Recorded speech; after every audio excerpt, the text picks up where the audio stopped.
Hello, good morning, जोहार। मैं संजय और आप देख रहे हैं न्यूज़ झारखंड। चलिए जानते हैं आज की मुख्य 25 बड़ी खबरों को। पहली बड़ी खबर की बात, 2 महीने की 5 तारीख तक मिलेगी वृद्धा विधवा दिव्यांग पेंशन। हेमंत सोरेन का अफसरों को सख्त निर्देश। मुख्यमंत्री हेमंत सोरेन ने सामाजिक सुरक्षा योजना के तहत सभी वृद्धों, विधवाओं, दिव्यांग आदि को प्रत्येक माह की 5 तारीख तक हर हाल में पेंशन उपलब्ध कराने को कहा है। साथ ही पेंशन राशि क्रेडिट होते ही सूचना लाभुकों को SMS के माध्यम से देने को कहा है। मुख्यमंत्री ने मंगलवार को महिला एवं बाल विकास विभाग की समीक्षा बैठक में ये निर्देश पदाधिकारियों को दिए। मुख्यमंत्री ने कहा है कि पंचायती राज अधिनियम और पेशा एक्ट के तहत सभी पंचायतों में एक सब कमेटी गठित की जाए, जिनमें मानकी, मुखिया, प्रधान आदि एवं अन्य परंपरागत नेतृत्वकर्ताओं को शामिल किया जाए। सब कमेटी महीने में 2 बार बैठक कर ग्रामीणों से जुड़े और छोटे छोटे मामले जैसे जन्म प्रमाण पत्र, मृत्यु प्रमाण पत्र, जाति प्रमाण पत्र आदि निर्गत करने हेतु सत्यापन करने का काम करे। यह कमेटी वैसे पात्र लोग जो सरकार के विभिन्न योजनाओं के लाभ से वंचित हैं, उनकी पहचान कर अनुशंसा करे एवं योजनाओं का लाभ उपलब्ध कराने में अपनी भूमिका निभाएं। अगली बड़ी खबर की बात करें तो देवघर रोपवे दुर्घटना की जांच के लिए समिति गठित। सरकार ने मांगी 2 माह में जांच रिपोर्ट। राज्य सरकार की पर्यटन, कला, संस्कृति, खेलकूद व युवा कार्य विभाग ने देवघर के त्रिकूट पर्वत पर रोपवे दुर्घटना की जांच के लिए उच्च स्तरीय समिति का गठन किया है। जांच समिति में वित्त विभाग के प्रधान सचिव अजय कुमार सिंह को अध्यक्ष बनाया गया है। इस समिति में 3 सदस्य हैं, जिनमें पर्यटन, कला, संस्कृति, खेलकूद व युवा कार्य विभाग के सचिव Amitabh Kaushal, national highways and infrastructure development corporation के नामित प्रतिनिधि एवं ISM धनबाद के नामित प्रतिनिधि शामिल किए गए हैं। जांच समिति के अध्यक्ष को यह शक्ति दी गई है कि वे देश के किसी भी संस्थान के विशेषज्ञ को जांच में सहयोग के लिए आमंत्रित कर सकते हैं। जांच समिति को 2 महीने के भीतर अपनी जांच रिपोर्ट सरकार को देनी है। सरकार ने इससे संबंधित अधिसूचना मंगलवार को जारी कर दी है। अगली बड़ी खबर की बात, 2 स्कूल से लौटकर तालाब में नहाने गए 2 सगे भाइयों की मौत, बड़े भाई को बचाने में छोटा भी डूबा। झारखंड के गिरिडीह जिले के नावाडीह OP क्षेत्र अंतर्गत गोरो पंचायत के गोरो गांव में मंगलवार की दोपहर एक हृदय विदारक घटना घटी। इसमें 2 सगे भाइयों की तालाब में डूबने से मौत हो गई। घटना के बाद पूरे गांव में मातम पसर गया। मृतकों की शिनाख्त गोरो गांव निवासी कालो यादव के पुत्र अमित कुमार और अंकित कुमार के रूप में की गई है। बताया जा रहा है कि स्कूल से घर लौटने पर दोनों भाई नहाने तालाब गए थे। इसी दौरान बड़ा भाई डूबने लगा। बड़े भाई को डूबने से बचाने के क्रम में छोटा भाई भी पानी में डूब गया। इससे दोनों सगे भाइयों की मौत हो गई। इससे पूरे गांव में मातम का माहौल है। अगली बड़ी खबर की बात करें तो लेखा पदाधिकारी नियुक्ति मुख्य परीक्षा 28-29 मई को होगी। JSSC ने जारी किया अधिसूचना। झारखंड लोक सेवा आयोग ने नगर विकास विभाग में लेखा पदाधिकारियों की नियुक्ति के लिए आयोजित प्रारंभिक परीक्षा का परिणाम पिछले साल 28 मई को ही जारी किया था। इस परीक्षा में सफल 166 अभ्यर्थी मुख्य परीक्षा का इंतजार कर रहे थे। आयोग ने अब मुख्य परीक्षा आयोजित करने का निर्णय लिया है। आयोग के अनुसार मुख्य परीक्षा 28-29 मई को संभावित है। इस परीक्षा के माध्यम से लेखा पदाधिकारियों के कुल 166 पदों पर नियुक्ति होनी है। खबरों में आगे बढ़ने से पहले आपसे रिक्वेस्ट है कि अगर आप चैनल को सब्सक्राइब नहीं किए हैं तो प्लीज चैनल को सब्सक्राइब करके बेल आइकन प्रेस कर दे, जिससे आपको झारखंड की हर छोटी बड़ी खबर का अपडेट आप तक पहुंचता रहे। चलिए बढ़ते हैं खबरों की ओर। अगली बड़ी खबर की बात करें, लोहरदगा के हिरही हिंसक झड़प मामले में शांति समिति की बैठक। DC बोले सभी को अपना दायित्व निभाना जरूरी। लोहरदगा जिला के हिरही भोक्ता बगीचा में रामनवमी की शोभा यात्रा के दौरान हिंसक झड़प मामले को लेकर पुलिस प्रशासन की ओर से शांति समिति की बैठक आयोजित हुई। इस बैठक में केंद्रीय महावीर मंडल लोहरदगा और अंजुमन इस्लामिया के लोग शामिल हुए। बैठक में दोनों संगठनों के लोग को संबोधित करते हुए DC वाघमारे प्रसाद कृष्ण ने कहा है कि रामनवमी के दिन जो घटना घटित हुई है, इससे लोहरदगा जिला की छवि को नुकसान पहुंचा है। इस घटना से सबक लेते हुए सभी को अपना दायित्व बखूबी निभाना है। कहा कि दोनों समुदाय के लोगों को शांति व्यवस्था बहाल करने के लिए संयुक्त रूप से आगे आना होगा। दोनों समुदाय एक दूसरे के पर्व त्यौहार में शामिल होते हुए एक दूसरे का सहयोग करे। DC ने कहा है कि दोनों समुदाय एक दूसरे से अवश्य बात करें, विशेषकर नई पीढ़ी के युवाओं को आगे आना होगा। साथ ही कहा है कि आपस में संवादहीनता न रखे, कोई द्वेष ना पाले। अभी जिला प्रशासन दोषियों को चिन्हित कर आगे की कार्रवाई कर रही है, लेकिन जिला प्रशासन की ओर से द्वेष पालने वाले युवाओं को सही रास्ते पर लाने का कार्य किया जाएगा। जो भी दोषी होंगे उन पर कार्रवाई अवश्य होगी। अगली बड़ी खबर की बात करें तो पलामू में पंचायत चुनाव को लेकर हाई अलर्ट पर प्रशासन। छत्तीसगढ़ और बिहार सीमा पर बढ़ाई गई चौकसी। पंचायत चुनाव को लेकर पलामू जिला प्रशासन हाई अलर्ट पर है। इसके साथ ही छत्तीसगढ़ और बिहार की सीमा पर चौकसी बढ़ा दी गई है ताकि चुनाव के दौरान कोई गड़बड़ी ना हो सके। सुरक्षा एजेंसियों के अनुसार पंचायत चुनाव में नक्सली और असामाजिक तत्वों की ओर से गड़बड़ी फैलाने की आशंका है। इसे देखते हुए सीमाई इलाकों में चौकसी बढ़ा दी गई है। गढ़वा और लातेहार जिला छत्तीसगढ़ की सीमा से सटा है और पलामू बिहार की सीमा से सटा है। सुरक्षा एजेंसियों के आधिकारिक सूत्रों ने बताया है कि पंचायत चुनाव में नक्सली संगठन के सक्रिय सदस्य अपने रिश्तेदार और करीबियों को चुनाव मैदान में उतारने में लगे हैं। नक्सली के रिश्तेदार और करीबियों को जिताने को लेकर गड़बड़ी फैलाई जा सकती है। इसको लेकर पहले से ही जिला प्रशासन और पुलिस सतर्क है। अगली बड़ी खबर की बात तो एंटी करप्शन ब्यूरो की टीम ने की छापेमारी। सिमडेगा के बानो प्रखंड कार्यालय का कनीय अभियंता मनोज कुमार 10,000 रिश्वत लेते गिरफ्तार। झारखंड पुलिस की भ्रष्टाचार निरोधक ब्यूरो टीम ने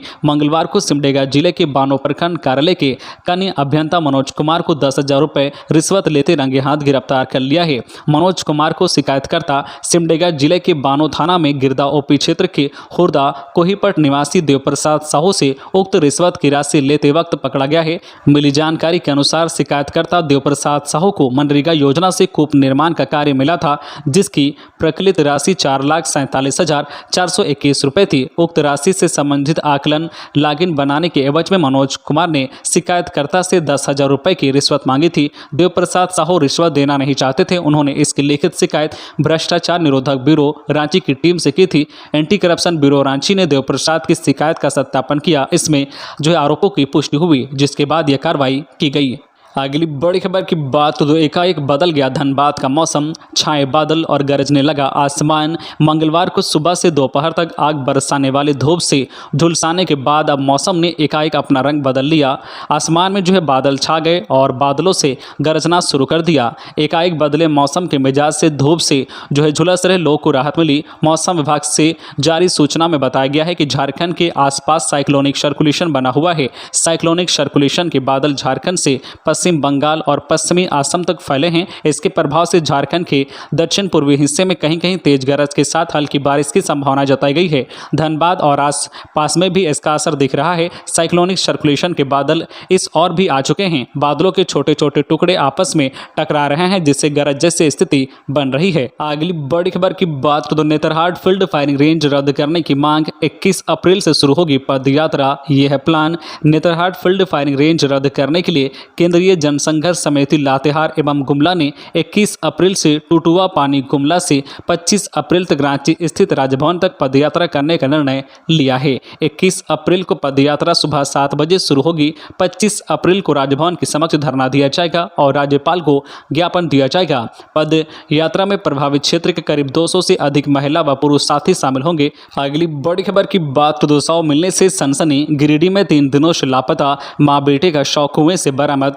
खबर है गिरिडीह जिले की, जहां अहिल्यापुर थाना क्षेत्र के सुजना गांव स्थित कुएं से 3 दिनों से लापता मां और बेटे का शव बरामद हुआ है। सूचना मिलने के बाद पुलिस ने मौके पर पहुंचकर शव को अपने कब्जे में लेकर पोस्टमार्टम के लिए सदर अस्पताल भेजा। घटना के संबंध में बताया जा रहा है कि जिले में 3 दिनों से लापता मां बेटे का शव अहिल्यापुर थाना अंतर्गत सूचना गांव के एक कुएं से संदिग्ध परिस्थिति में मिलने के बाद इलाके में भय का माहौल हो गया। घटना की सूचना मिलने के बाद बड़ी संख्या में लोग शव देखने के लिए गए।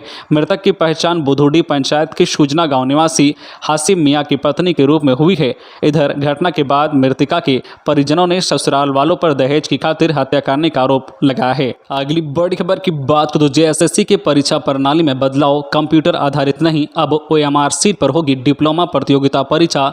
झारखंड कर्मचारी चयन आयोग द्वारा आयोजित होने वाली डिप्लोमा स्तरीय संयुक्त प्रतियोगिता परीक्षा अब ओएमआर सीट पर ली जाएगी। पूर्व में यह परीक्षा सीबीटी मोड में अर्थात कंप्यूटर आधारित होने वाली थी।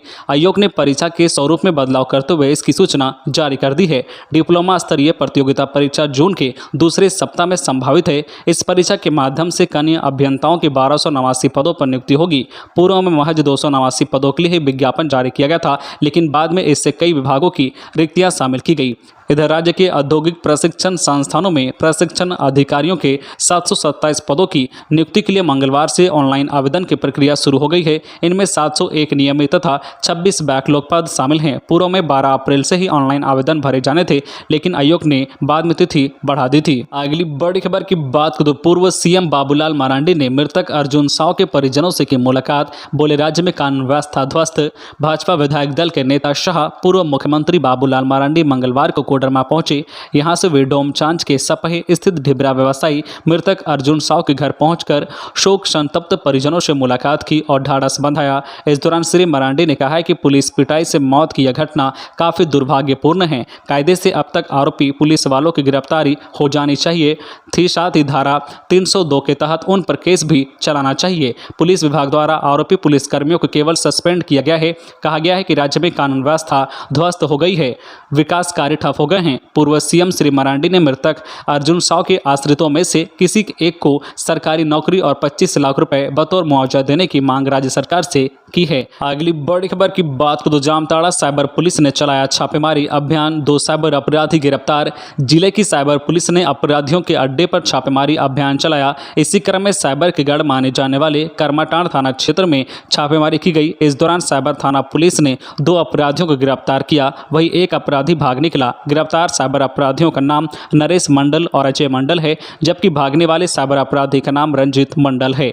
गिरफ्तार आरोपियों के पास से पुलिस ने 4 मोबाइल, 12 सिम, एक पेन कार्ड, 2 मोटरसाइकिल और एक 4 व्हीलर बरामद किया है। पकड़े गए साइबर अपराधियों के खिलाफ साइबर थाना में मामला दर्ज कर लिया गया है। साइबर पुलिस ने जामताड़ा को साइबर अपराध मुक्त बनाने को लेकर छापेमारी अभियान तेज कर दिया है। इसी के तहत साइबर अपराधियों के अड्डे पर छापेमारी की जा रही है। अगली बड़ी खबर की बात करें तो श्रावणी मेला से पूर्व पुलिस ने रैप के साथ किया फ्लैग मार्च। देवघर के श्रावणी मेला की तैयारी में जिला प्रशासन अभी से ही जुट गया है। देवघर पुलिस की टीम ने जमशेदपुर से आई रैप की कंपनी के साथ मंगलवार की शाम शहर में फ्लैग मार्च किया। इस दौरान संयुक्त टीम ने पूरे शहर का करीब से मुआयना किया। इस फ्लैग मार्च का मुख्य उद्देश्य था कि भीड़ को कैसे नियंत्रित करना है, यहाँ के संवेदनशील इलाके कौन कौन से हैं, यहाँ की विधि व्यवस्था का अध्ययन किया जाए। लोग को संदेश दिया गया है कि वे पूरी तरह से सुरक्षित हैं और पुलिस उनकी सेवा में तत्पर है। असामाजिक तत्वों को भी यह संदेश दिया गया है कि कुछ भी गड़बड़ी की तो पुलिस सख्ती से निपटेगी। अगली बड़ी खबर की बात करें तो रांची में फेडरेशन कप कुश्ती प्रतियोगिता संपन्न। हरियाणा की टीम बनी चैंपियन।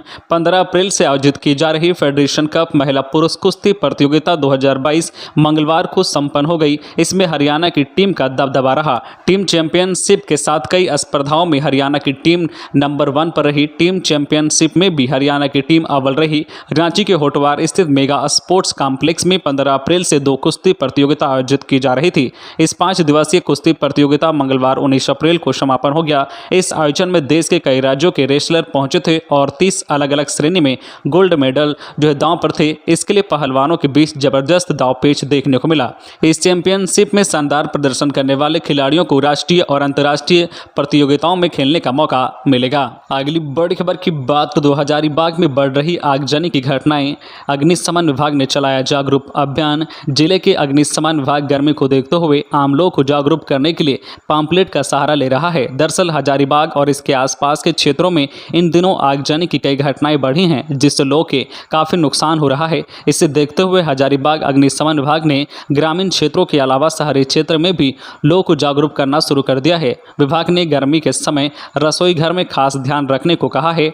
अग्निशमन विभाग ने जागरूकता कैंपेन के तहत लोगों को बताया है कि अगर आग लग जाए तो क्या करना चाहिए, क्योंकि कई बार अग्निशमन विभाग की गाड़ी समय पर नहीं पहुंच पाती है। दूर दराज के क्षेत्र में आगजनी की घटना हो जाने के बाद आग पर काबू पाना चुनौती भरा हो जाता है। इसे लेकर भी जानकारी लोगों को दी जा रही है। वहीं लोगों को शादी के दौरान आतिशबाजी में सावधानी बरतने को कहा गया है।